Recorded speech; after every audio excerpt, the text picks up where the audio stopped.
आंदोलकांचा असा आग्रह होता की नागपूरला बैठकीला सरकारने आलं पाहिजे, पण ते नागपूरला बैठकीला यायला तयार नव्हते. कारण त्यांचं असं म्हणणं होतं, तुमच्या 22 मागण्या आहेत निवेदनामध्ये, 22 मागण्यांचे संदर्भातले वेगवेगळ्या विभागाचे असे 25 सेक्रेटरी तिथं नागपूरला आणावे लागतील, त्या त्या खात्याचे मंत्री नागपूरला यावं लागेल.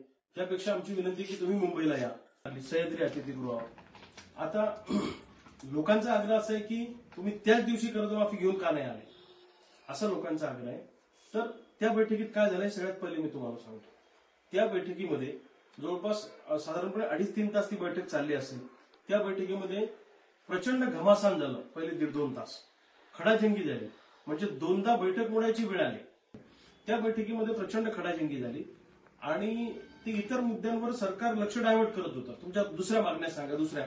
परंतु शेतकरी नेत्यांनी एक आग्रह धरला की कर्जमाफीचीच मागणी आमची मेन आहे, त्याच्यावर पहिले बोला.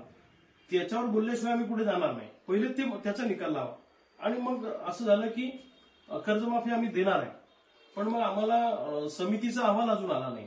आता सरकारनं त्यात एक हातचलाखी अशी केली की बच्चू कडूंच्या उपोषणाच्या वेळी त्यांना जे आश्वासन दिलं होतं बच्चू कडूंच्या उपोषणात की आम्ही समिती नेमू कर्जमाफीची, त्या समितीचा GR मिटिंगच्या दिवशी सरकारने काढला. म्हणजे हुशारी केली, बैठक चालू व्हायची झाली.